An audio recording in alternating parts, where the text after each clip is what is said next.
Entonces, bueno, ahí tenemos el ejercicio en cuestión, la parte A, la parte B. Supongo que lo habrán leído, bueno, que por ahí lo estuvieron mirando. Tenemos ahí dos números de máquina y nos piden demostrar que el error relativo que se comete al calcular A cuadrado por B, bueno, con aritmética de punto flotante se puede acotar por 2 épsilon más una O grande de épsilon cuadrado. Este ejercicio me lo consultaron hoy en la práctica, porque, bueno, hay todavía una cuestión acerca de la O grande, la O chica, y sobre todo, bueno, fundamentalmente vamos a hablar en términos de la O grande, que da más certidumbre, ¿sí? Al menos nos indica el orden máximo de los términos que siguen, ¿sí? Que en cierta forma son términos o es una expresión que acumula términos que en principio no son de nuestro interés, pero bueno, si te interesa saber al respecto, hay maneras de desarrollar esta expresión como haciendo esto que vamos a hacer ahora, y si querés guardarte algún término extra porque te interesa más, por, digamos, que pretender más precisión en la dependencia con respecto al epsilon, lo podés hacer, ¿sí? Entonces, bueno, tenemos dos situaciones: cuando son dos números de máquina y cuando son dos números reales arbitrarios, cualesquiera.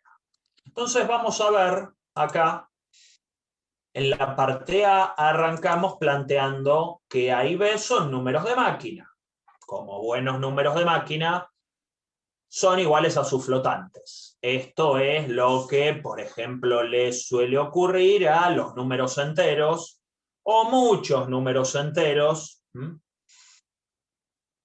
Entonces, bueno, o sea, dependiendo de la precisión de la máquina, puede ser que empiecen a ocurrir ciertas calamidades, ¿sí? De redondeo de números enteros a otros números enteros que sí son números de máquina, no como estos, ¿sí?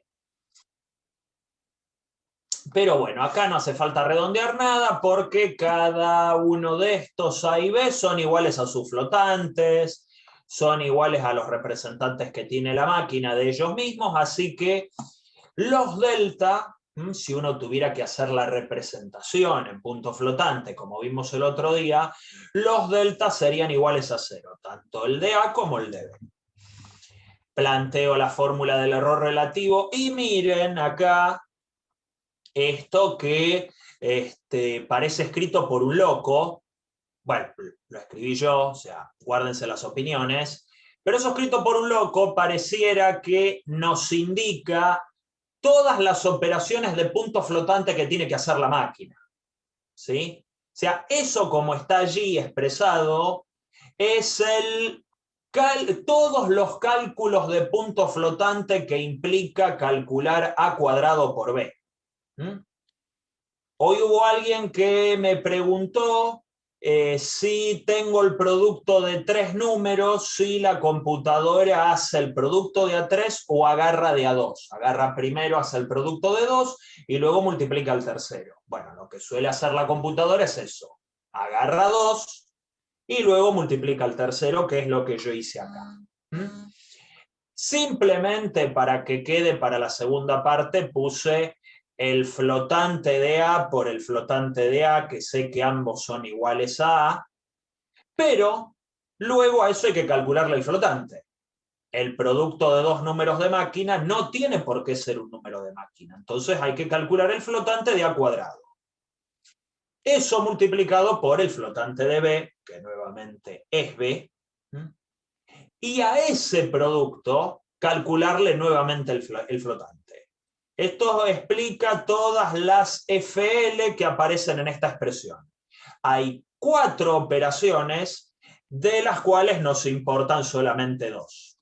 El producto de A por A y luego el producto de A cuadrado por B. Que es lo que les terminé poniendo acá. O sea, todo este enredo se termina resumiendo en cálculos de dos flotantes, o sea que se simplifica bastante. El flotante de A cuadrado y el flotante de A cuadrado por B. Esto le resto el valor real de A cuadrado por B y lo divido por el valor real usando la fórmula del error relativo que habíamos visto en la clase del jueves. Bueno, entonces acá es donde empiezan a aparecer los delta. Cuando yo me voy deshaciendo de estas FL o de las estrellitas, como más les gusta escribirlo, van apareciendo esas 1 más delta algo, que son las representaciones en punto flotante de cada uno de esos términos. ¿Sí? A medida que voy haciendo una operación nueva, me va apareciendo un 1 más delta algo. Entonces, del primer flotante, del flotante de A por A, me aparece el 1 más delta sub A cuadrado. Luego tengo que calcular el flotante de A cuadrado por B, y ahí me aparece el delta de multiplicar por B, ¿sí? Que es el flotante, la representación en punto flotante de esta expresión completa. Como todos los términos que se agregan son de la forma 1 más delta, sale de factor común, afortunadamente, A cuadrado B, que con este A cuadrado, ¿sí?, lo puedo sacar de factor común. Bueno, ahí explico simplemente lo que les comenté recién, quién es o sea, cuánto da el flotante de A cuadrado y quién es el delta sub multiplicar por B. Entonces es lo que les comentaba antes. Bueno, entonces ahí todo lo de arriba está multiplicado por A cuadrado B, que por suerte se va con lo de abajo. ¿Sí? Bueno, ahí desarrollé el producto, ¿sí?, de 1 más delta sub A cuadrado por 1 más delta por B, los que les expliqué antes. Y ahí es donde simplifico los A cuadrado por B. Y no solo eso, se simplifican también los unos, afortunadamente, porque nuestro plan es que quede todo en función de delta. Entonces, sobrevive todo lo que tiene que ver con delta. Acá he sido un poco más cuidadoso para distribuir, ¿sí?, para distribuir los módulos, apliqué desigualdad triangular, y ya una vez que tengo los módulos de todos los deltas, los acoto por epsilon, y ahí está el famoso 2 epsilon más una O grande de epsilon cuadrado. Ustedes pueden decir, bueno, ¿y por qué no dejaste 2 epsilon más epsilon cuadrado? Sí, también lo podría haber hecho. Ahora no desmiente que esa igualdad sea cierta. ¿Sí? El ejercicio me decía, probá que es 2 epsilon más algo de orden cuadrado en epsilon. Y lo es. Entonces lo escribí así. ¿Sí?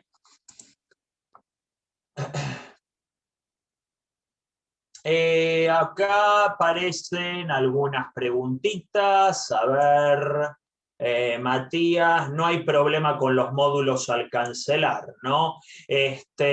No, porque cancelo dentro de los módulos. O sea, los módulos, o sea, si se refieren a ver, si se refieren a esto, a ver cómo era, vamos para atrás. O sea, yo distribuyo. Fíjense que de la diapo anterior, yo toda la operación la hago dentro de los módulos del numerador. O sea, yo no distribuí los módulos aún. Yo toda la operación la hago dentro de los módulos. En todo caso, hago esa distributiva a lo último, cuando ya eliminé todas las expresiones que no tienen A cuadrado B. Obviamente, por propiedad del módulo, puedo cancelar este A cuadrado B. Por ahí acá me omití un paso intermedio que es medio obvio. Acá yo tengo A cuadrado B por todo lo que está entre paréntesis, módulo de eso. Bueno, eso es igual al producto de los módulos.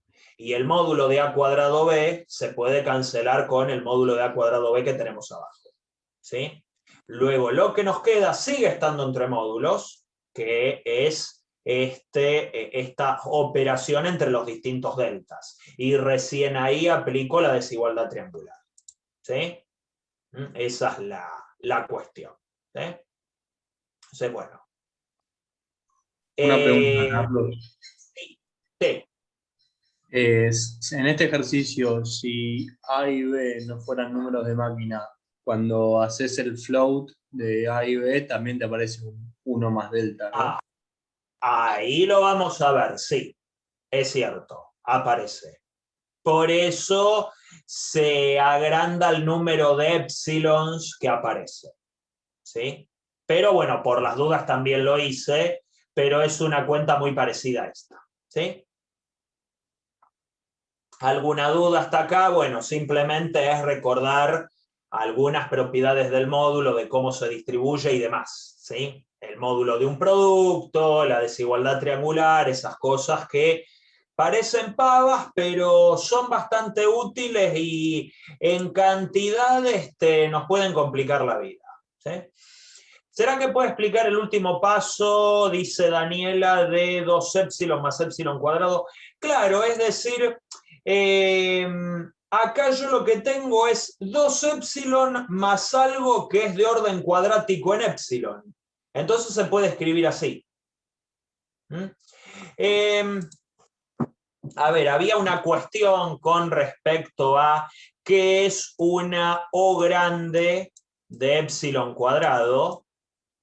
¿Qué es eso? Bueno, eso es algo que si vos lo dividís por épsilon cuadrado y haces tender épsilon a 0, que es la gracia, épsilon es un número chiquitito, esto nos da una constante C distinta de 0. Eso lo que nos indica es que lo que tengo acá es 2 épsilon más algo que tiene comportamiento cuadrático cerca del 0.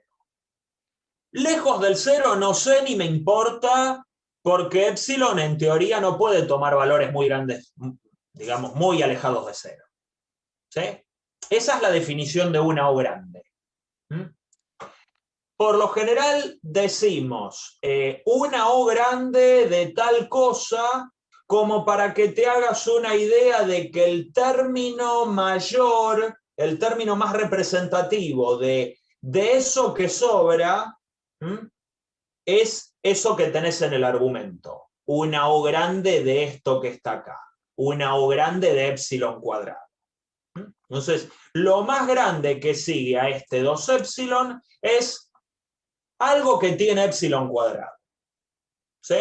Como para que te hagas una idea de que se comporta cuadráticamente.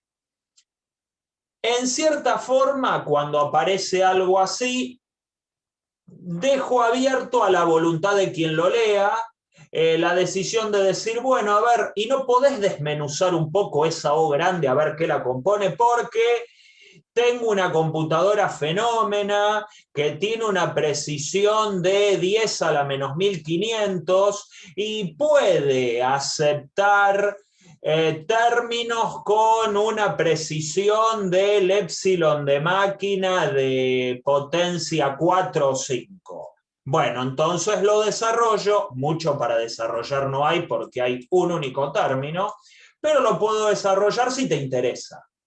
Por si tu computadora es sensible a esas pequeñas perturbaciones, a esos valores que están escondidos detrás de la O grande del épsilon cuadrado. Pero por lo general son porquerías que uno esconde ahí abajo de la alfombra y simplemente te informo el orden máximo que tiene. Pero lo que importa es el término lineal. 2 épsilon. Cerquita del 0, eso se comporta como la recta 2x. Cerquita del 0. Va a sufrir una ligera perturbación. Hacete una idea por esto que está acá. ¿Sí? Esa es la idea de la O grande.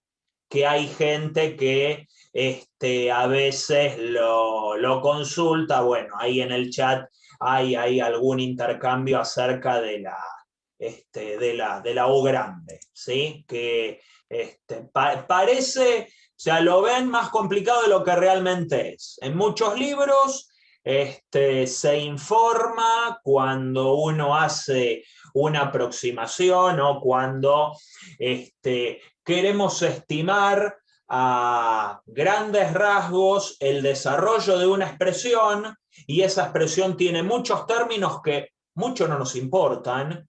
Entonces, bueno, te pongo los primeros que son los más pesados, los que influyen, y te digo, bueno, y esto sigue como una O grande de logaritmo de X. Como quizás el logaritmo de X mucho no me importe, entonces te lo tiro ahí como para hacerte una idea de cómo sigue. ¿Sí? O sea, esa es la cuestión con la O. Con la O grande en este caso. Bueno, esperen que Hola, quedó profe, esto. ¿se me escucha? Sí, Ah, ahí me activé el dice, micrófono. No, te quería preguntar si en este tipo de ejercicios donde hay que sacar el epsilon y eso, siempre se tiene que cancelar lo que viene siendo la operación, o sea, siempre tiene que irse eso, ¿no? sí, sí, exactamente. O sea, sobre todo en el error relativo. En el caso del error absoluto, te va a quedar dependiendo de A cuadrado B. Claro, sí, sí, o sea, Acuérdate, siempre lo sacás de factor común y te queda restando el otro lado, así. claro, sí, siempre tiene que pasar eso. Sí, es la idea. Y porque Listo, perfecto. imagínate que si te quedara dependiendo de A cuadrado B y No, es claro, podés, no tendría ninguna gracia. podés encontrar una combinación de A y B tal que A cuadrado por B te dé enorme, y bueno, y por más que multipliques por epsilon, pero podría ocurrir que te dé un error enorme. Entonces, conviene que ocurra esto. Además de que se vayan los A cuadrado B, que se vayan estas constantes iguales a 1. Si no, habría un determinado error que vos no podrías bajar, te sería imposible porque te queda constante. ¿Sí? Siempre el error sería mayor o igual a un determinado número y no es la idea. ¿Sí? No es la idea y no ocurre en este caso. ¿Sí? Perfecto. Por ahí en algún problema más complicado donde uno utilice alguna aproximación poco eficiente o mala directamente, quizás podés acotar el error por mayor o igual, por abajo. ¿Sí? Bueno, la acotación es tan mala que me da un error mayor a 1/3, por decir algo. Bueno, pero yo ya sé que la cota es mala. ¿Sí? Ya tengo indicios de que la cota es mala. Eso en este problema no ocurre afortunadamente. ¿Sí? Igual, más allá de la conveniencia, o sea, matemáticamente siempre vas a poder cancelarlo, ¿no? Pues, o sea, el factor común vas a poder sacarlo y supongo que esos unos también van a quedar restándose.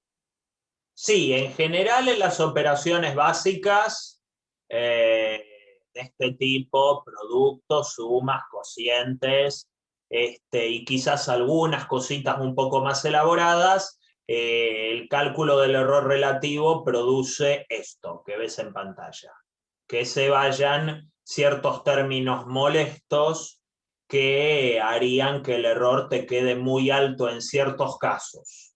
¿Mm? Listo. Ya en situaciones donde el cálculo no sea tan sencillo, en aproximaciones de una integral, por ejemplo, o en ciertas fórmulas de series, de desarrollos de series que hay que truncar de alguna manera, bueno, ya los errores pueden dar otras cosas porque ciertas situaciones como las que ven acá no se tienen por qué cumplir. ¿Sí? Entonces, acá, por suerte, todo funciona. ¿Sí? O sea, la aritmética de punto fijo anda fenómeno. ¿Mm? Pero bueno, convengamos que son cuentas muy básicas. A cuadrado por B, en el fondo no deja de ser un producto entre tres numeritos. ¿Sí? Entonces, si no anda en esto, vamos a los botes. ¿Sí? Si toda esta teoría llega a fallar en ese caso, estamos complicados. ¿Sí? Así que bueno, de acá partimos. ¿Mm? Bueno, bien. La parte B era, como bien me comentaban hace un rato, como bien se habían dado cuenta, una situación donde los números no tenían por qué ser de máquina, y tanto A como B tenían estos desarrollos respectivos en aritmética de punto flotante, como ven en pantalla. Cada uno produce sus propios deltas. Y esos, bueno, engrosan la notación. Acá escribí exactamente lo mismo que les había puesto antes, pero con la diferencia de que acá en rojo aparecen estas cosas que en la diapo anterior o en el ejemplo anterior del ítem A no aparecían. Entonces esos que están en rojo no estaban, acá del lado derecho. Pero afortunadamente, si uno va haciendo la cuenta, va desarrollando, acá nuevamente aparece el 1 más delta propio de la cuadrado y vuela este flotante. Luego aparece el 1 más delta de multiplicar por b. Como todo eso está multiplicando a cuadrado b, vuelven a simplificarse con el denominador. Y me queda un producto de binomios, ¿sí? Un producto en realidad de 5 binomios, donde todos son de la forma 1 más delta algo. Por suerte, ¿por qué? Porque si tengo 1 más algo en los 5 factores, ya sé que el desarrollo va a arrancar con 1. Y bueno, ¿y por qué me interesa que arranque con 1? Porque acá tengo restando el 1. Como ocurría en el ejemplo anterior, ¿sí? O sea, este ejemplo lo hice así medio al ponchazo. Les doy unas pistas de cómo termina dando, como para que lo hagan ustedes, pero la clave está en que si desarrollas esto, te termina quedando 1 más productos de deltas, y luego por desigualdad triangular, primero se te van el 1 con el menos 1 de acá, y luego te va a quedar todo un choclo de deltas sumados y multiplicados, desigualdad triangular, y es ahí donde aparece lo que queremos ver. Atención, porque acá esta O grande de epsilon cuadrado no es solamente epsilon cuadrado. Es epsilon cuadrado más otras cositas. Es más, y quizás epsilon cuadrado por algún número. ¿Sí? Entonces, fíjense, cuando desarrollen esto, les puede quedar alguna constante, les va a quedar acotado por constante, por epsilon cuadrado, más constante por epsilon cubo, más constante por epsilon a la cuarta. Bueno, como mucho les va a quedar un epsilon a la quinta. Pero como epsilon es un número muy chiquitito, ya las potencias de orden superior ni me interesan. Con suerte te digo que hay algo del orden de epsilon cuadrado, por si te llega a interesar. Lo que viene después es porquería, ¿sí? Cosas muy pero muy pequeñas, ¿sí? Entonces, bueno, ahí está cómo nos quedaría la expresión, ¿sí? Bueno, entonces, ¿sí? Distribuya, calcule con cuidado, acote correctamente y concluya el ejercicio, ¿sí? Todo ahí, una serie de instrucciones para resolverlo, pero ya lo más pesado estaría. Bueno, acá algo que también me habían consultado sobre los cambios de base. No llegué a ver si Tico ahondó mucho en esto. Hay en realidad, no sé si 1 o 2 ejercicios que hacen referencia a algún cambio de base, pero la idea es, bueno, si nosotros tenemos un número real X, cualquiera, y una base beta, que es un número natural.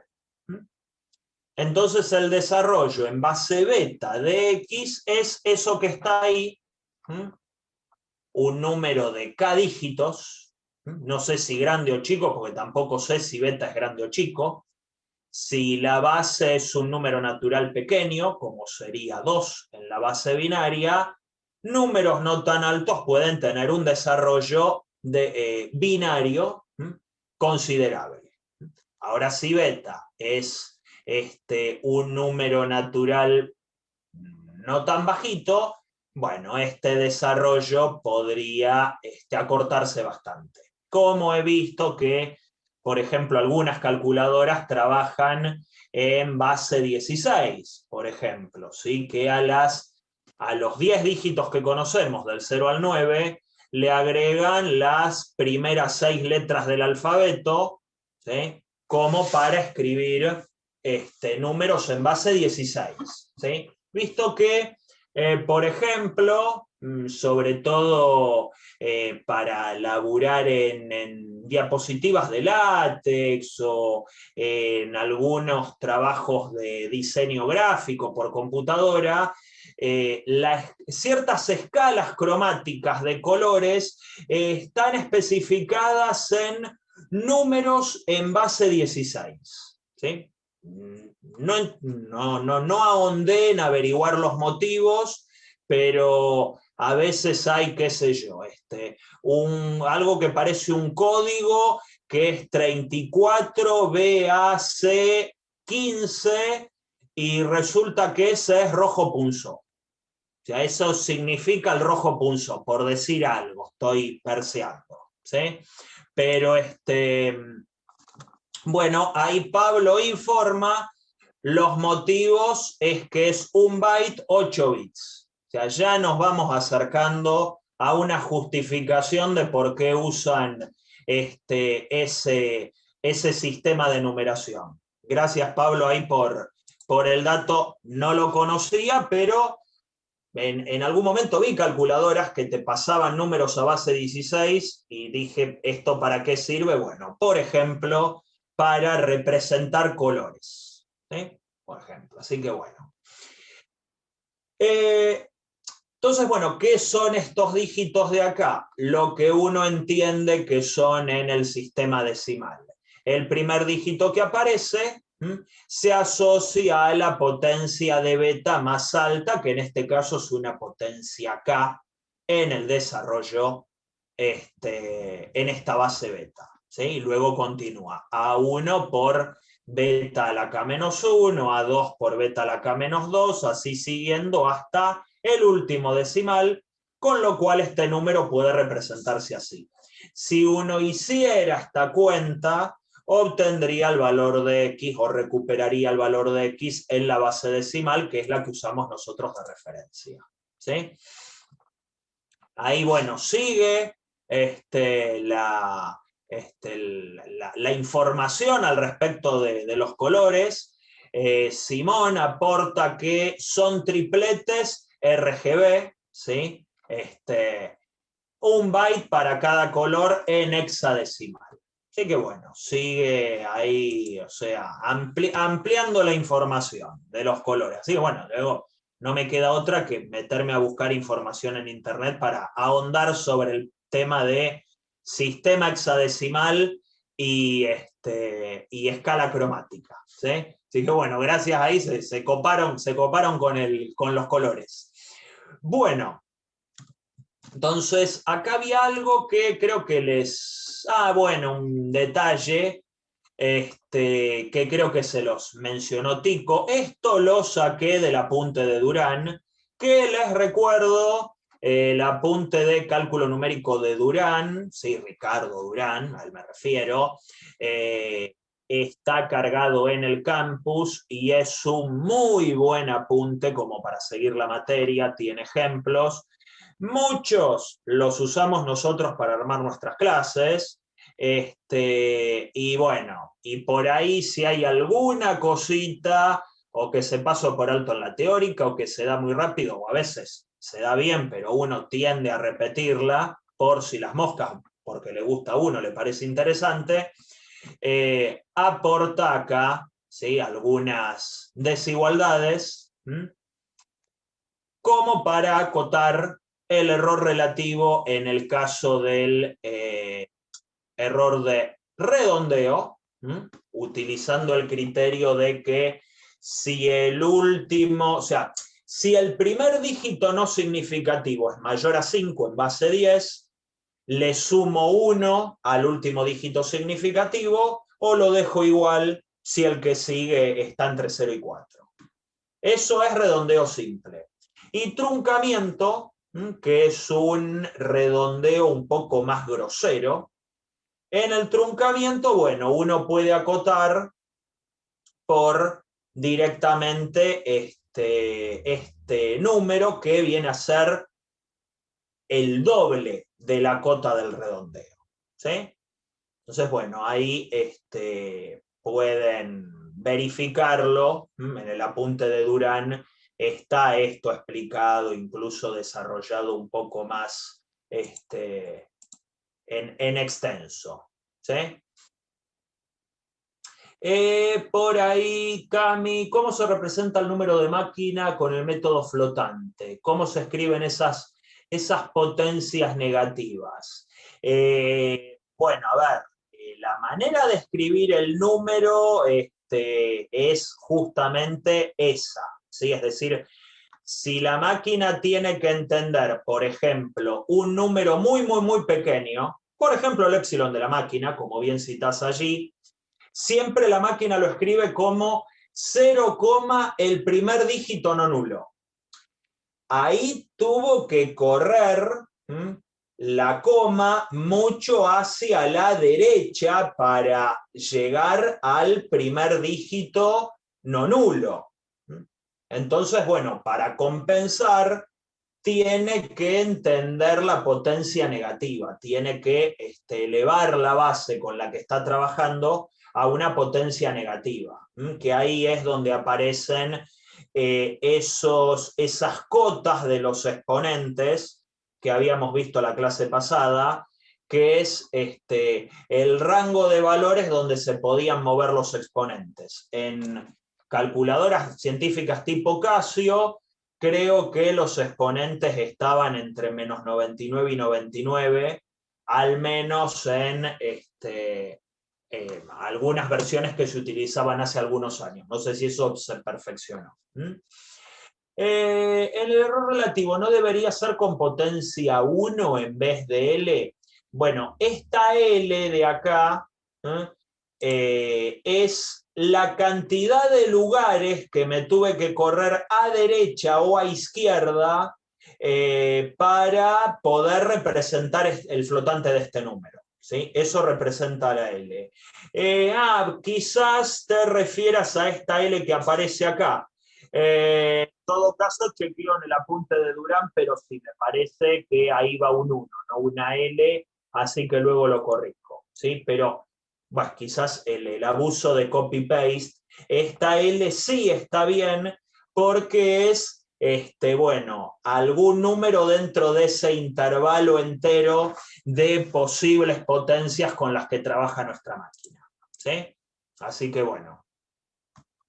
Entonces, así es como queda. Bueno, bien. Okay. Luego lo reviso en todo caso. Profe, una pregunta. Sí. Viste que había creo que era una regla, no sé si es una ley, cómo es, de que el flotante de una operación tiene que ser igual al flotante, hacer el flotante primero de cada término de la operación y luego operar, ¿no?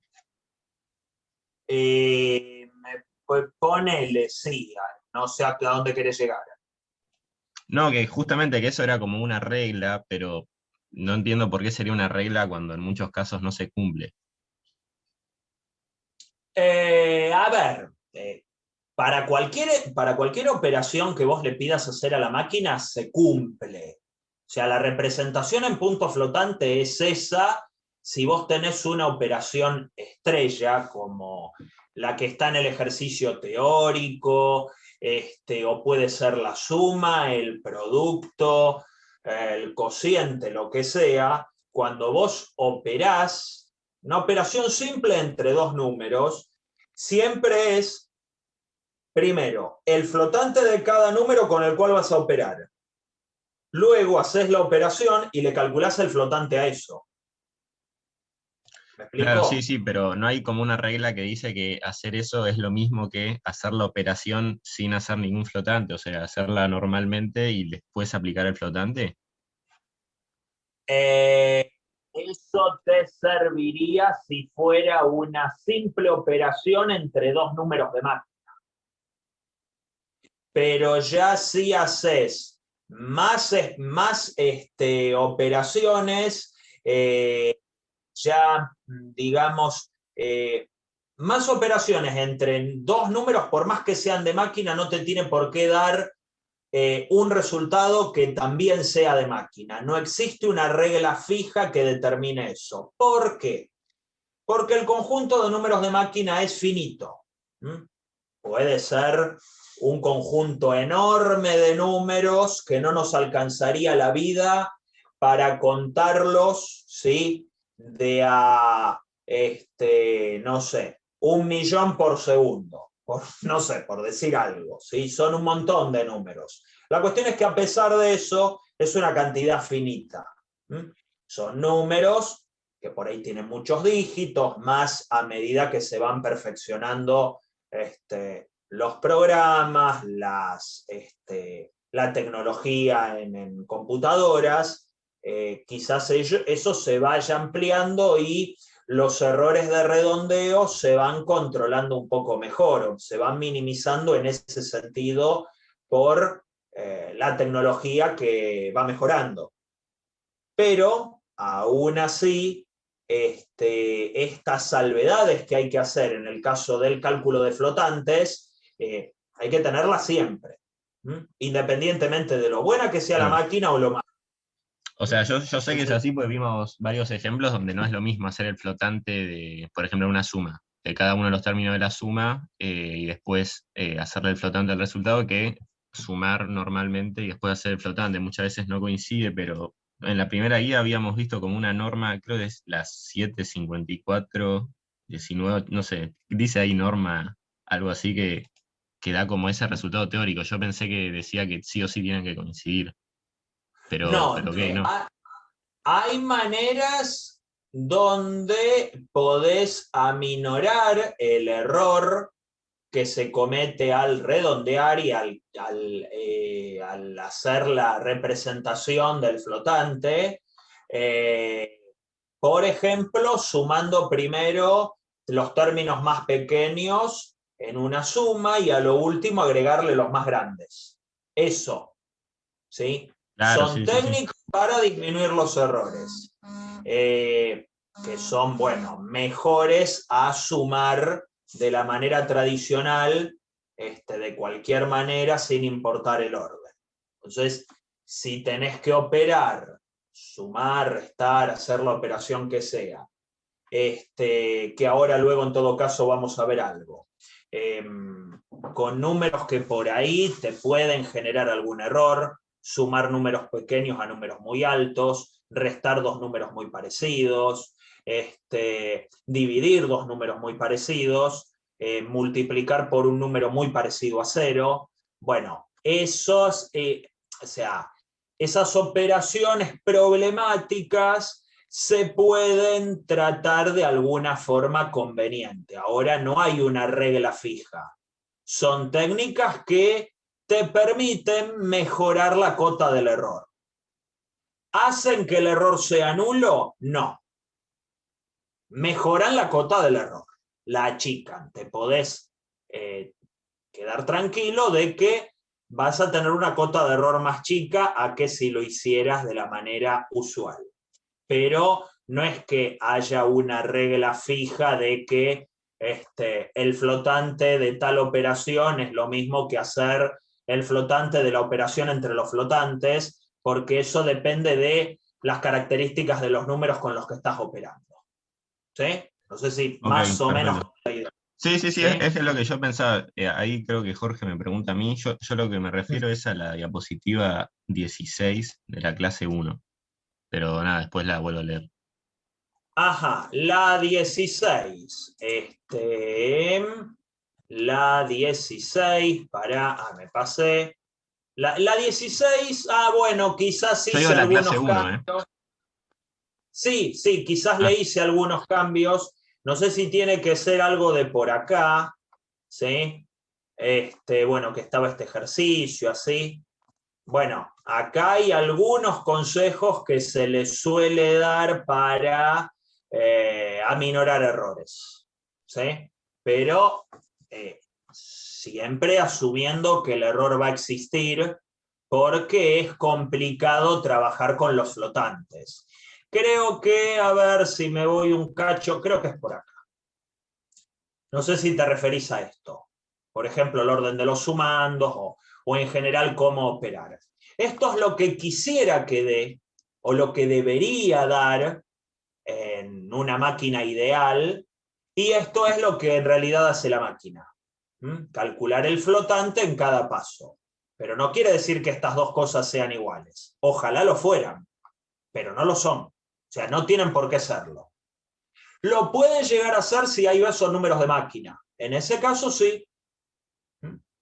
Pero en realidad la máquina lo que siempre hace es en cada caso, en cada pasito, calcular flotante. Y calcular flotante y calcular flotante en cada paso. En cada operación, cada número que obtiene, cada número que le ingresa para hacer algún cálculo, calcular el flotante de todo eso. Del número y de la operación que tiene que hacer con él y del número que ya venía calculando por las dudas, si ya estaba haciendo algo con anterioridad. ¿Sí? Me parece que lo listo, más listo, sí, parecido a sí. lo que me preguntaste tiene que ver con esto.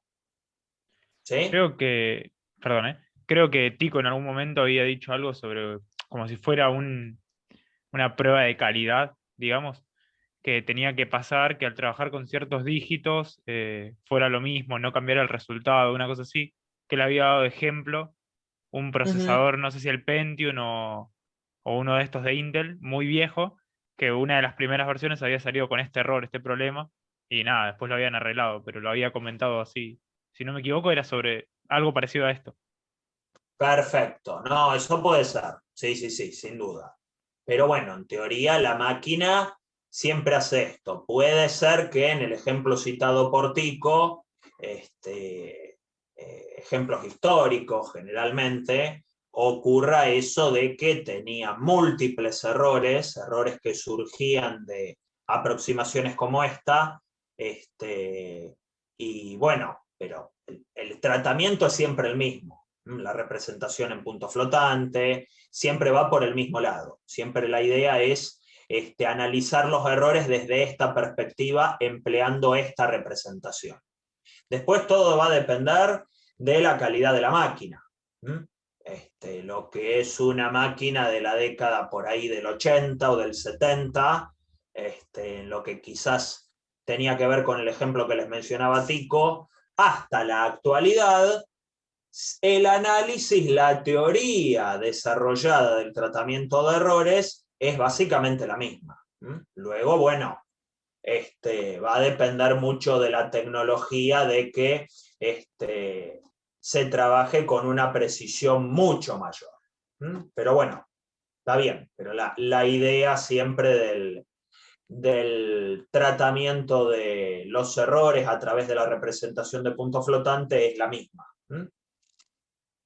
Bueno, acá algún comentario sobre representación binaria, que creo que la clase pasada se los mencioné, cómo hacer el cálculo para representar un número en sistema binario, y cómo hacer para desarrollar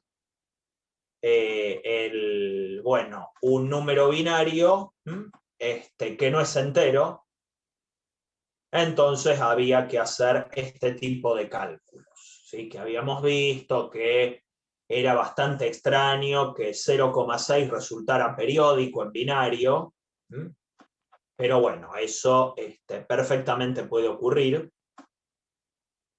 Así que bueno, acá teníamos estas situaciones, más que nada como para recordar un poco de representación binaria. Hay un ejercicio en la práctica que menciona el desarrollo binario, pero bueno, les dan el desarrollo binario de los números, creo que 129 y 128 coma algo. Ese ejercicio no me acuerdo si es el 3, creo, donde, o sea, a ver, en las consultas alguien me preguntó, ¿tengo que restar en binarios? O sea, ya al borde del ataque de nervios. ¿Tengo que restar y operar en binarios? O sea, ¿qué hago con esto? No. La idea es operar los cálculos en base decimal, como siempre, pero la representación flotante, o sea, primero, pasar el resultado que obtuviste a base binaria con estos métodos que les estoy dando. Para la parte entera, como vimos antes, ¿sí? Con las sucesivas divisiones por 2, y para la parte decimal con este truco.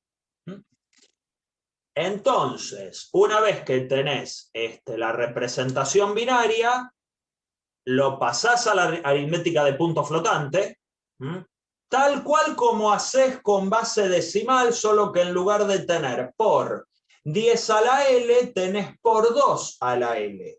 ¿Sí? Y la coma se corre tantos lugares y eso repercute en el exponente del 2, o sea, tal cual como pasa en la expresión decimal. Y ahí redondeás. Una vez que tenés la expresión en punto flotante, redondeás. Con el cuidado de que el 1 acá hace de 9. ¿Sí? Hace de 9 en la representación decimal. Entonces, si el primer dígito no significativo es un 1, tiene que sumarle 1 al que tiene antes. ¿Sí? La cuestión es que si el que tiene antes es un 1, le tiene que sumar 1 al anterior. Y si sigue siendo un 1, 1 al anterior, así, así, hasta que se acaben los unos. Lo mismo que cuando uno tiene que redondear una expresión donde hay muchos 9, ¿sí? Y bueno, y el primer dígito no significativo es más grande que 5, entonces le vas agregando y se va trasladando ese 1 hasta que termina cayendo en un dígito más hacia la izquierda para hacer el redondeo correcto. Bueno, una vez que redondearon en binario la expresión de punto flotante, ahí vuelven a la expresión decimal y les va a dar un número más aproximado o menos aproximado que el que tenían. Pero las cuentas las hacen en base decimal, si no se van a volver locas y locos y loques. ¿Sí? Esa es la cuestión. Profe, ¿podríamos ver un ejemplo de pasar binario, un número binario a notación científica, así? Y, por ejemplo, hoy habíamos hecho, a ver, ¿dónde está? A ver esto. ¿Qué sé yo? A ver, ponele que, ahora vamos a sacar esto un instante. Acá. Hoy habíamos visto en la clase una situación donde, bueno, yo había planteado el número 19. ¿Sí? El número 19. Entonces, el número 19 en base 2, ¿sí? Es 1 por 2 a la cuarta, más, en este caso, 1 por 2, en este caso, a la 1, más 1 por 2 a la 0. ¿Cómo se representa este número? Bueno, el término más grande, o sea, tiene 5 dígitos. El de orden 4, orden 3 no tengo nada, orden 2 no tengo nada, orden 1 y orden 0. ¿Sí? Esa es la representación del 19. Y ponele que trabajo con una máquina que tiene mantisa 4 dígitos y base 2. ¿Sí? Bueno, a ver, ¿cómo sería la representación de este número en punto flotante?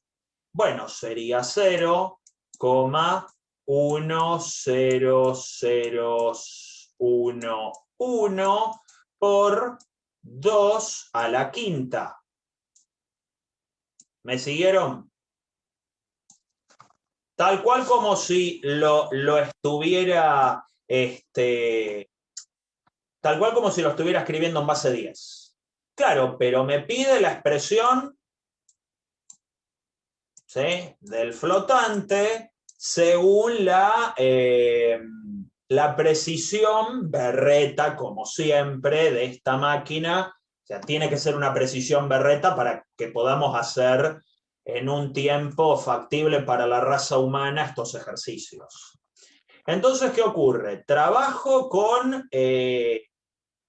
una mantisa de 4, acá tengo los 4, y el quinto dígito es un 1. Entonces, claro, le tiene que agregar un 1 a al anterior.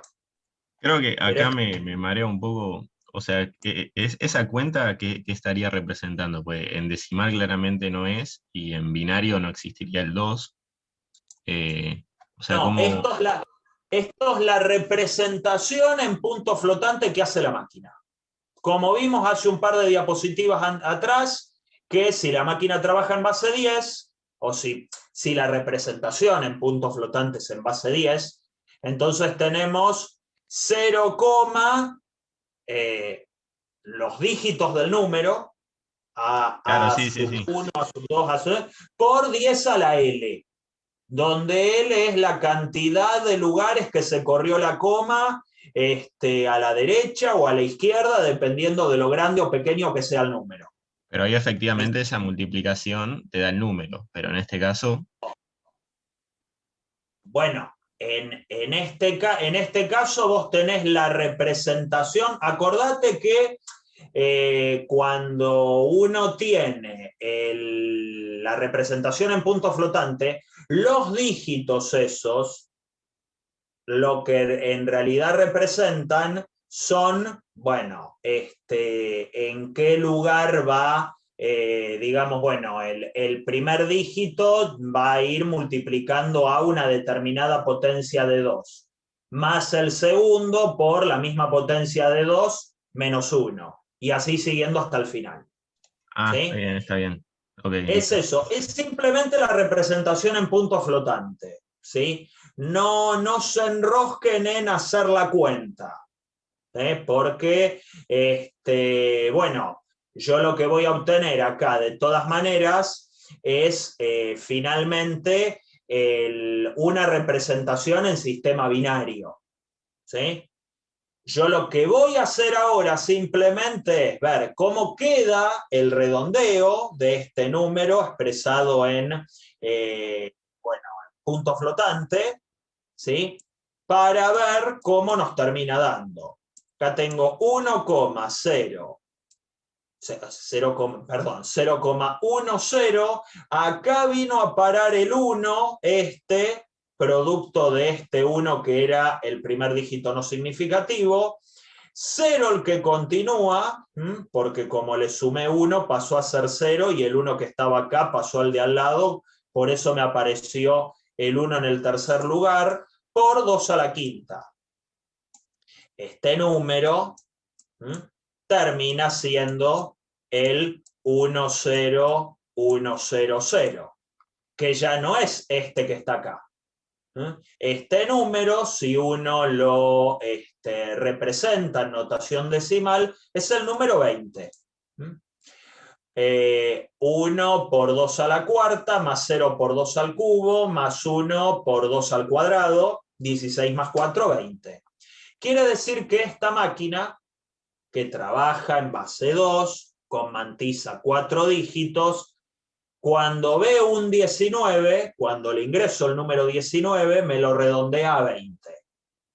Bueno, entonces, si yo quisiera calcular el error relativo de cargar el 19, entonces voy a tener que poner, bueno, en este caso, el 19 menos lo que me pone la máquina, dividido el 19. ¿Sí? Por ahí decís, bueno, es un error menor a un vigésimo. No está tan mal, parece una burrada, pero no estaría tan mal. Bueno, ponele, ¿sí? Depende la precisión que vos quieras. Pero la idea con ese ejercicio sería, bueno, acá hay alguna cuestión con el tema de la cuenta. Atención que una cosa es la representación en punto flotante y otra lo que luego representa la cuenta, ¿sí? Ustedes ven esto y ¿en qué piensan? En, bueno, 0,10011 por 32, ¿sí? Bueno, aún así, ¿qué representaría eso en número binario? Bueno, habría que hacer el producto en binario. Yo preferiría pasar por alto ese escollo y trabajar todo en decimal como hicimos acá. El error relativo lo calculo en decimal, ¿sí? Ni me molesto en ver cuánto da el error relativo entre números binarios. Si querés volverte loco, loca, allá vos. Yo prefiero hacerlo fácil, ¿sí? O sea, no es la idea del ejercicio. Trabajar en decimal, pasar a binario para calcular el flotante, redondear todo lo que haya que redondear, volver a pasar a decimal. Y una vez que obtuve los resultados en decimal, calculás el error relativo y el error relativo va a ser en decimal. No lo pasen a binario, ¿sí? Que tampoco somos tan fanáticos de la binariez. Bien, bueno. Gracias, Es un se entendió operador perfecto. Esa es claro, exacto. Es un operador binario, me gustó ahí lo que puso Matías, ¿sí? Producto de binarios. ¿Sí? Así que mírenlo desde esa perspectiva. Y porque el 32, pensándolo notación decimal por ese 10.011, dicho a lo bestia, bueno, puede darnos cualquier cosa. Así que no sería el plan hacerse mucho lío con estas cuestiones. Bueno, perfecto, perfecto. Entonces, acá estábamos con esta cuestión, ¿sí? De, por ejemplo, pasar a binario undecimal, y luego venía ahora otro ejemplito, ya propio de las cancelaciones catastróficas, y pensando que me queda muy poco tiempo de clase. Cancelaciones catastróficas, ¿sí? Es el ítem que queda. Por suerte en sistema decimal, ¿sí? Volvimos a la zona de confort. Cuando restamos dos números muy parecidos, el error de redondeo se puede propagar de manera preocupante. Por ejemplo, tenemos esos dos números. Este ejemplo de acá, si no recuerdo mal, lo choreé del apunte de Durán, ¿sí? Así que los laureles son para ese apunte. Tenemos esos dos números y nuevamente una máquina de precisión chotísima, 4 de cifras significativas. Calculo los flotantes de los números, P, 4 cifras significativas, o sea, el quinto dígito es un 7, tiene que agregarle 1 al último significativo, con lo cual nos da 0,5462, y con Q pasa algo parecido, pero trunca directamente porque el quinto dígito es un 1. Así que cuando hago la resta de los flotantes, me termina dando esto de acá. 0,2 por 10 a la menos 3, que es la representación en flotante de la resta de los flotantes. El error relativo, cuando yo comparo la resta de los flotantes con el valor real, que debería dar 0,00016, me da un error de un cuarto. En el contexto del número que estoy calculando, porque esa es la gracia del error relativo. Yo te digo, bueno, el error es de 0,25. Bueno, quizás no es tan alto, pero convengamos que estoy calculando un error entre números muy chiquititos. Entonces 0,25 en ese contexto puede ser algo enorme. Así que solo nos podemos asegurar una cifra significativa, ¿sí? Como medio que el número, o sea, la resta arranca en 0. Después lo demás no sé, ¿sí? Después cómo sigue no sé. El truncamiento, que acá, bueno, aplico la otra forma de redondeo, que es el truncamiento, ¿sí? Que es más brutal, da un error aún peor. ¿Sí? Es decir, lo único que habría que truncar es al número P, simplemente redondear al número P, es decir, talarle todo lo que tiene desde el quinto dígito en adelante, y el error se agrandó, creo que un 50%, o por ahí, ¿sí? Un 50% se agrandó el error. Entonces lo que se plantea acá es lo siguiente: la pérdida de precisión se puede resolver reformulando el problema, como veremos ahora. Es decir, bueno, a ver, acá tengo una simple resta, tendría que ponerla en contexto, ¿sí? Como para trabajar esto. Simplemente me tiraron los números, redondeé, y de los dos redondeos no saqué nada en claro. Pero si uno tiene un contexto de dónde provienen estos números, quizás el error se pueda ir resolviendo desde antes, ¿sí? De cómo calcular las cosas. Entonces, por ejemplo, lo que tenemos acá es un caso muy parecido al de la práctica, donde hay que calcular las raíces de una cuadrática, ¿sí? Raíces de una cuadrática donde el término lineal es mucho más pesado que el término cuadrático y el término independiente. Hoy también charlamos en la clase de consulta acerca del ejemplo de la práctica similar a este, y hubo gente que dedujo muy bien que una de las raíces es muy parecida a 0, que el término independiente, o sea, hubo gente que me comentaba que si eliminas el término cuadrático, localmente esto se comporta como una función lineal. También, por otro lado, si eliminas el término independiente, si eliminas este 1, esto se comporta como una cuadrática con una raíz en 0 y la otra en menos 62,1. Pero bueno, a ver, ¿qué pasa en un caso así donde no queremos alterar gravemente la expresión de la cuadrática y queremos calcular las raíces de manera aproximada con el menor error posible?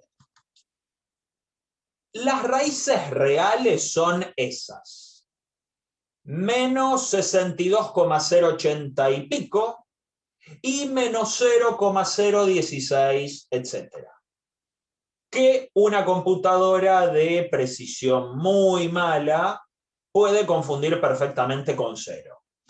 El problema está en X1, no tanto en X2, en X1, por si confunde a este numerito con 0. Entonces, cuando yo utilizo la fórmula para el cálculo de X1 con la máquina, se llega a lo siguiente, ¿sí? Es decir, uso la aritmética de 4 dígitos, hago toda la cuenta que necesito con aritmética de 4 dígitos. Obvio que no hago las cuentas en notación flotante. Acuérdense lo que les dije antes. Calculo los flotantes. Trunco o redondeo según corresponda. Si no me dice nada, redondeo. Si me dice hay que truncar, solo ahí aplico truncamiento. Si no, por las dudas, redondeo. Redondeo y vuelvo a la expresión usual, decimal, ¿sí? El número correspondiente, y ahí hago las cuentas. Y luego al resultado le vuelvo a aplicar flotante a ver qué pasa. El flotante de X1, o sea, bueno, se calcula con la formulita clásica de la resolvente y me termina dando que la raíz es menos 0,015. Por ahí quizás no es tan grave la diferencia a simple vista, tan importante, pero cuando calculo el error relativo, me da del orden de casi un 7%, ¿sí? Casi 0,07, ¿sí? Tipo James Bond. Ahí tenemos el error relativo. Por ahí, un error de casi el 7% puede ser exagerado. ¿Habrá manera de mejorar eso? Y, por ejemplo, lo que se propone acá es multiplicar y dividir por el conjugado. Multiplico y divido por el conjugado, en este caso, y obtenemos una fórmula alternativa para la raíz que está más cerca de 0. Como C es el término independiente y es muy chiquitito comparado con el término lineal B, sería de esperar, bueno, que esto sea cercano a 0. Habrá que ver cuán diferente en relación al menos 0,015 que habíamos obtenido antes. Acá no hay riesgo con la división porque en el denominador tengo algo que se parece a 2 por B. Voy a tener un número pequeño dividido un número en comparación más grande. En este caso, con la fórmula del flotante aplicada allí, con esta alteración, ¿sí? Calculando x1, multiplicando y dividiendo por el conjugado, me termina quedando algo que gana un par de decimales de exactitud. Acuérdense que con la fórmula de la resolvente, así como viene, me daba menos 0,015 y acá me da menos 0,0161, bastante parecido a cómo arranca la raíz real, ¿sí? O sea que estaría ganando más decimales de exactitud. Y como pueden ver allí abajo, lo que nos queda es que el error relativo con esta nueva fórmula es del orden de, bueno, 4,5 por 10 a la menos 4. Estoy ganando un par de decimales más de exactitud. ¿Sí? ¿Se entendió cómo se resolvió? ¿Sí? ¿Cómo sacamos esto? Más o menos es por ese lado, muy parecido al de la práctica. ¿Sí? Bueno, y por último, bueno, está esta cuestión, sí, que es un ejercicio también de la práctica, del final de la práctica 1, que tiene que ver con derivadas. Acá tenemos una expresión de la derivada, se suele decir la derivada discretizada, porque h no tiende a 0, sino que h es un número fijo, preferentemente chiquitito.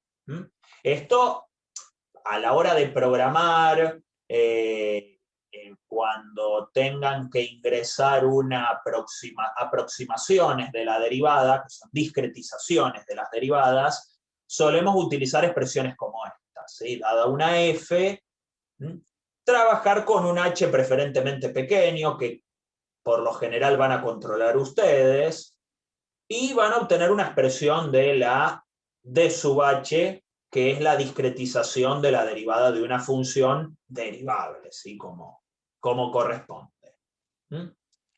Y dh estrella el flotante del dh, que es eso que está ahí. Entonces, bueno, si uno quisiera calcular en principio el error absoluto, como para arrancar, para calcular el error absoluto entre la derivada real de la función y el flotante de la computadora, primero lo que hacemos es sumar y restar lo que daría la discretización de la derivada utilizando la expresión exacta, ¿sí? Sin calcular el flotante, sin ningún tipo de redondeo ni nada por el estilo. Entonces, bueno, luego por desigualdad triangular nos queda algo así. Acá es donde aplico Taylor, acá es donde es una de las situaciones donde Taylor sirve de mucho. Aplicamos Taylor. hasta orden 2, con eso alcanza. Atención con este truco porque nos vamos a pasar en la materia aplicando Taylor hasta para pelar batata, ¿sí? Siempre aplicando Taylor hasta el final de la materia. Entonces, bueno, ahí tenemos la expresión de f en x0 más h, que es lo que me sirve para acotar esto, ¿sí? Para trabajar con el dh. Y bueno, entonces justamente el dh lo escribo utilizando el Taylor que vimos antes, lo cual me permite obtener una cota del primer término de este de acá, de la derivada menos dh. Y ahí lo tenemos, que es algo que cuando h es muy chiquitito se torna despreciable. Ahora bien, luego acá hay alguna cuestión. Se puede ver tras algunas cuentas lo siguiente, ¿sí? O sea, hay que hacer algunas cuentas, quizás se traben, quizás no, habría que verlo. No sé si en las respectivas clases de consulta, yo en la mía creo que aún no lo hice, pero anda circulando una carpeta de algún alumno de hace unos años que generalmente se dio sus apuntes, donde este ejercicio está desarrollado, y más allá de algún chequeo, de algún ajuste, por algún errorcito, se puede ver que esa carpeta está en un drive, de última, luego háganme acordar que se las pase, ¿sí? o manguénsela a sus respectivos docentes de la consulta, que si yo hago la derivada discreta real menos el flotante de la derivada discreta, se puede acotar por esto. Bueno, claro, justamente por la notación en punto flotante que uso, empiezan a aparecer los épsilon, y acá me queda esta expresión que a más de uno le debe estar haciendo ruido porque está dividiendo por h, y h es un número pequeño. Pero acuérdense que como es una derivada discreta, que es la que solemos utilizar para programar, utilizando algún número específico en el programa, como que no deja de ser un número fijo. Lo que importa acá es que para un h fijo, épsilon es un número muy pero muy pequeño. Y la idea es ver qué le ocurre a esto cuando épsilon es el que tiende a 0. ¿Sí? Porque acá, al ser una derivada discreta, ¿sí? Este es el rol de la d sub h, quien le da el valor a h bajo soy yo. Luego podés decir, bueno, h es 10 a la menos 6. Está bien, bueno, épsilon va a ser 10 a la menos 20 en algún momento. ¿Sí? Y si lo hago tender a 0, porque me interesa trabajar con algo muy pequeño, pensando en el épsilon de la máquina, va a ser 10 a la menos 50 o 10 a la menos 100. Entonces, por eso esta aclaración de acá. Quizás este término parecería tender a infinito si yo hago que h se acerque a 0. Pero a mí lo que me interesa es que épsilon se acerque a 0. H para mí está fijo, porque yo estoy programando y le doy a h el valor que se me antoja. Y por lo general, para calcular una derivada discreta, no pongo valores de h tan pero tan pequeñitos. ¿Sí? Pruebo con 10 a la menos 6, 10 a la menos 7, como mucho. Y más o menos me hago una idea de cuánto pueden dar las discretizaciones de la derivada. ¿Sí? ¿Se entendió este punto? ¿H siempre va a ser mayor o igual a épsilon? Pregunta Valen. A ver, en algún momento va a ser mayor porque el H lo fijás vos y el épsilon es un número tan pequeño como se desee. Entonces, en algún momento, ¿sí? Es lo mismo que cuando vos tenés, no sé, qué sé yo, x cuadrado, por decir una burrada. X cuadrado dividido 10 a la menos 100 cuando x tiende a 0. ¿Eso a qué tiende? x cuadrado dividido 10 a la menos 100. Perdón, sí, está bien, 10 a la menos 100. 10 a la menos 100, un número chiquititísimo, ¿sí? Bueno, pero el x, cuando tiende a 0, lo elevo al cuadrado, como x varía y se acerca al 0 tanto como se me antoje, en algún momento la x, que acá si querés llamarla epsilon, va a valer 10 a la menos 1000, 10 a la menos 1.000.000. Entonces no le va a importar que lo estés dividiendo por algo fijo, que es 10 a la menos 100, que no importa si es pequeño, porque la x va a tomar valores aún muchísimo más pequeños. ¿Sí? Se entendió el concepto, ¿no? De lo que uno controla, que vendría a ser el h a la hora de programar, y lo que por, digamos, casi por decreto, es lo que varía y es lo que sabemos que se puede hacer tan pequeño como se desee. El epsilon no es un número fijo también, bueno, va a depender de la computadora. En teoría, vos lo que te gustaría es que obtener una cota para cualquier epsilon, y si hay una máquina que tiene un epsilon de máquina mucho menor, que también te siga sirviendo esto. ¿Sí? Total, bueno, si yo trabajo con un epsilon de máquina del orden de 10 a la menos 15, bueno, yo no voy a utilizar un h 10 a la menos 30, porque no es el valor que se suele utilizar para discretizar una derivada. ¿Sí? Imagínense si tengo que calcular una malla de valores, ¿sí? O sea, en subintervalos, los valores, las imágenes de una derivada de una función discretizada con un h de 10 a la menos 30. Y viendo todo esto, puede tener un error terrible, porque estoy dividiendo por un número muy chico y perfectamente podría ocurrir que empiecen a aparecer esas respuestas que nos fastidian tanto, los NaN, not a number, ¿sí? Not a number, qué sé yo, por todos lados, o inf, peor, los infinitos. Entonces te aparece un crash que te indica divide por 0, no se puede hacer la cuenta. Bueno, por eso no se buscan valores tan pequeños para h.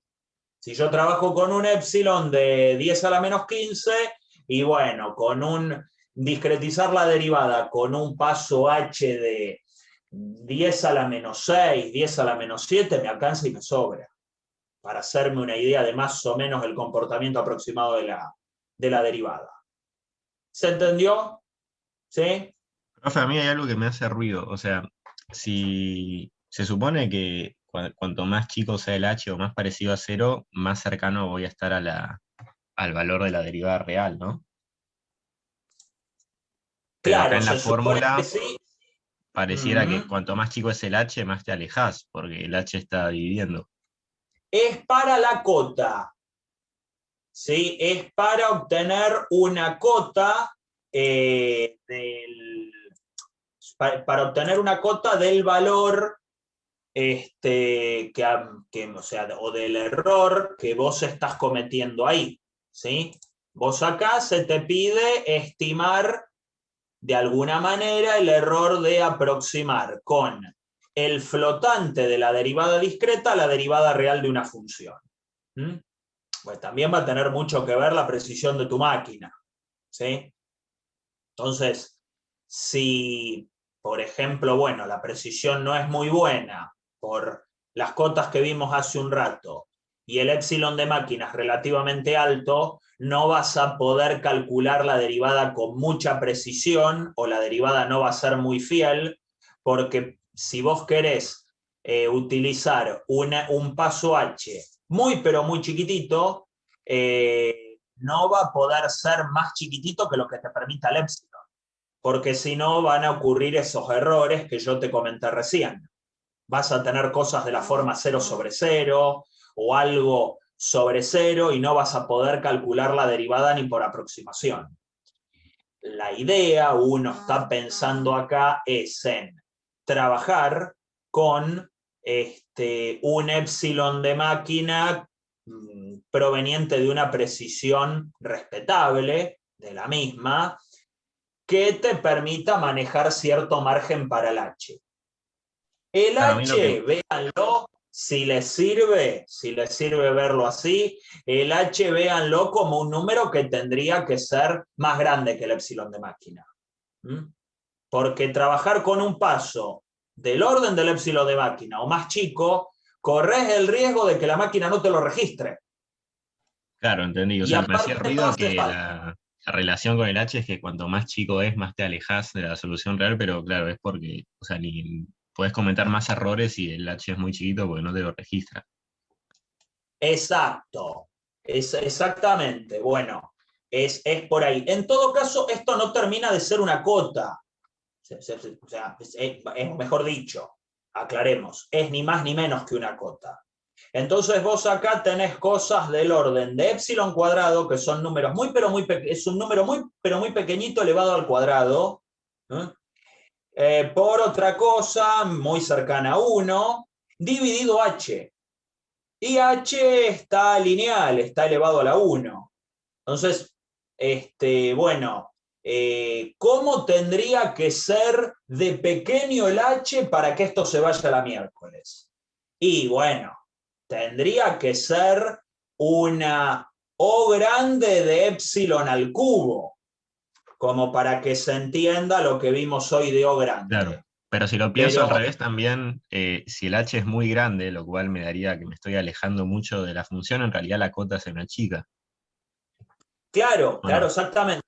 Sí, sí, sí, exactamente. Entonces, Pero eso bueno, no es, no, trabajar. Piensen ustedes que cuando tienen que trabajar con estimaciones de la derivada, ustedes lo que hacen es, bueno, utilizar cosas de la forma, qué sé yo, arrancar trabajando con un H de 0,1, 0,01, cosas así, un milésimo, un 10 milésimo, bueno, trabajar con eso, ¿sí? Tampoco algo tan pequeño, no hace falta tanto. Si bien es cierto que a menor h, más te vas a acercar al verdadero valor de la derivada de la función en x0, pero no se requiere tanto para una aproximación de la misma. ¿Sí? Así que bueno, ese ejercicio está como para pensarlo y luego en todo caso les puedo pasar quizás por el Telegram, el Drive, si no se lo han pasado ya con la carpeta esta de ejercicios resueltos. De ejercicios resueltos. Es una carpeta de apuntes de alguien que decidió escanearlo en algún momento y compartirlo. Y como ya les dije, mucho del contenido de las clases lo sacamos de ahí, ¿sí? Porque los ejemplos están bastante buenos. ¿Sí?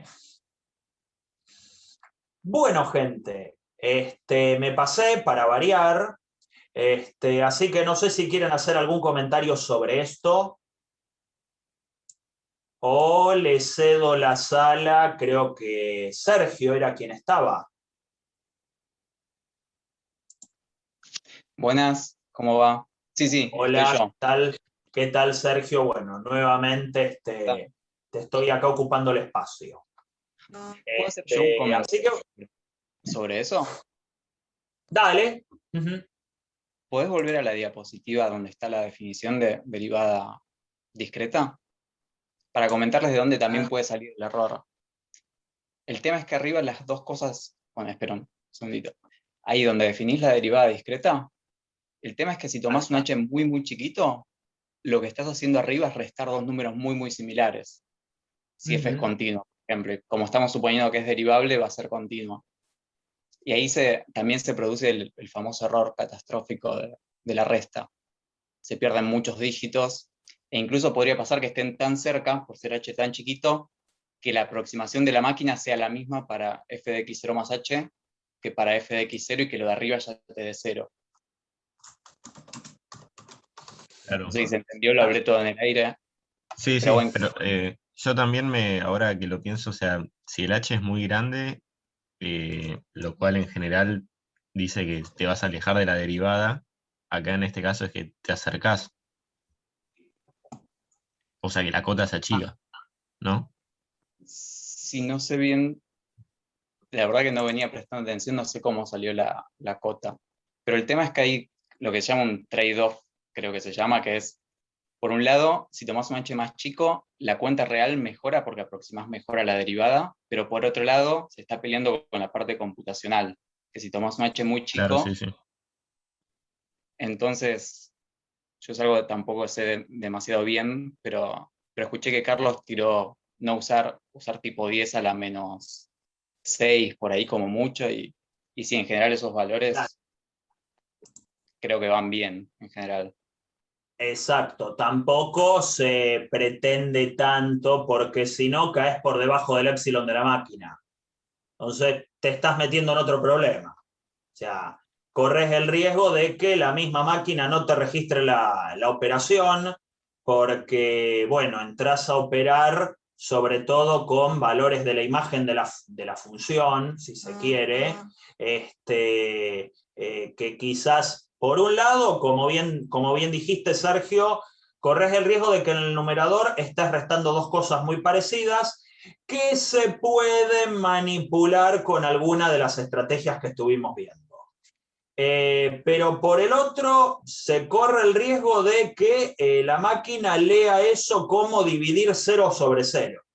Y muchas veces ocurre, en la práctica pasa, que querés programar y te termina apareciendo un cartel odioso que dice NaN, la cuenta no se puede resolver, o divide por 0, o cosas por el estilo que no dan el resultado que estamos esperando. ¿Sí? Entonces, bueno, por lo general trabajar con valores de H que uno controla, pequeños pero controlados por uno, fijados por uno, funciona bien para los términos del ejercicio que se nos ha planteado. Así que bueno, mírenlo en todo caso, luego como ya les dije, les puedo pasar el archivito sobre que les comenté hace un rato acerca del apunte ese, ¿sí? Que está en el Drive, así lo miran bien. Igual es un ejercicio de la práctica como para que lo desarrollen. ¿Sí?